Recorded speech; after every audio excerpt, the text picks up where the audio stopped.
ভোকাবুলারির এই কোর্সে আপনাদের সবাইকে স্বাগতম। আমি ফরহাদ হোসেন মাসুম। ছোটবেলা থেকেই আমরা এই ভোকাবুলারি জিনিসটা শিখছি, কিন্তু তারপরেও মাঝে মধ্যে দেখা যায় যে ভোকাবুলারি নিয়ে আমাদের একটা দুর্বলতা থেকে যায়।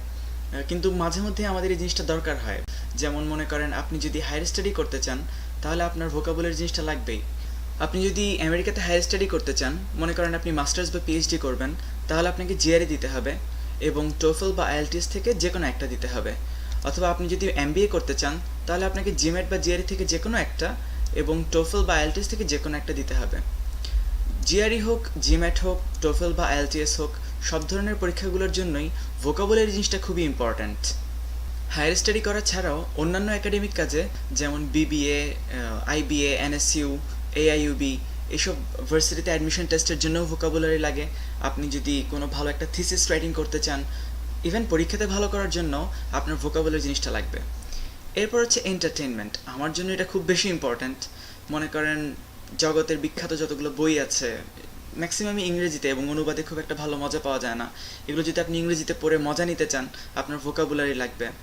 অথবা আপনি যদি মুভি দেখতে চান, মুভিতেও আজকাল এমন কিছু ডায়ালগ ব্যবহার করা হয় যেগুলোর জন্য ভোকাবুলারিটা জানা থাকলে খুব বেশি ভালো হয়। যেমন এখানে যে ছবিটা দেখতে পাচ্ছেন, ভি ফর ভ্যান্ডেটা মুভিতে একটা মনোলগ ছিল যেটার মধ্যে এই শব্দগুলো ছিল। এখান থেকে অনেক শব্দই আমাদের অজানা। তো আমরা এস্টাবলিশ করে ফেললাম যে ভোকাবুলারি জিনিসটা প্রয়োজন, কিন্তু এটা শেখার প্রক্রিয়াটা খুবই পেইনফুল এবং অনেকেই এই জিনিসটাকে হেট করে। কেন মানুষ এটাকে কেন হেট করে? ওয়েল, প্যারেন্টসের মধ্যে একটা অ্যালফাবেটিক্যাল লিস্ট দেওয়া আছে, সবাই সেখান থেকে পড়ে। অ্যালফাবেটিক্যালি কোনো ধরনের সম্পর্ক ছাড়া তারা যখন এটা পড়তে যায়, একটা পরে আগেরটা ভুলে, এবং এর জন্য দেখা যায় যে তারা একটু ফ্রাস্ট্রেটেড হয়ে যায়। এভাবে কিন্তু করার কথা ছিল না।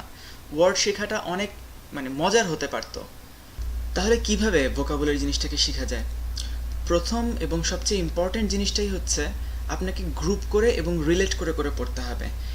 একই ওয়ার্ডের যতগুলো সিনোনিমস আছে আপনাকে সবগুলো একসাথে শিখে ফেলতে হবে। মানব মস্তিষ্ক খুব অদ্ভুত উপায়ে কাজ করে। একটা শব্দ মনে না থাকলেও একই রকম অনেকগুলো শব্দ একসাথে মনে থাকে।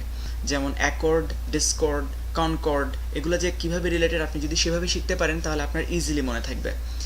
দ্বিতীয় জিনিসটা হচ্ছে টাইমোলজি। আপনি যদি ওয়ার্ডটা কোথা থেকে এসেছে সেটা যদি জানতে পারেন তাহলে আপনার ওয়ার্ডটা সহজে মনে থাকবে। তৃতীয় জিনিসটা হচ্ছে কনটেক্সট।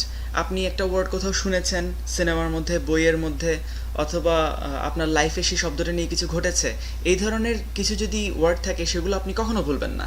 নিজে নিজে যদি কনটেক্সট বানিয়ে নিতে পারেন তাহলে আরও ভালো। চতুর্থ জিনিসটা হচ্ছে নেমোনিক্স। নেমোনিক্স জিনিসটা এক একজনের জন্য এক একভাবে কাজ করে, বাট তারপরও কিছু কিছু নেমোনিক্স থাকে যেগুলো জানলে আপনার ওয়ার্ডসটা শিখতে খুব সোজা মনে হবে। পঞ্চম জিনিসটা হচ্ছে ইমেজ। আপনাকে একটা শব্দ চোখে দেখতে হবে। আপনি শুধু শিখবেন না, যখনই আপনি শব্দটাকে চোখে দেখে ফেলবেন তখনই ওয়ার্ডসটা শেখা আপনার জন্য অনেক বেশি সোজা হয়ে যাবে। এইসব নিয়েই আমাদের এই কোর্স।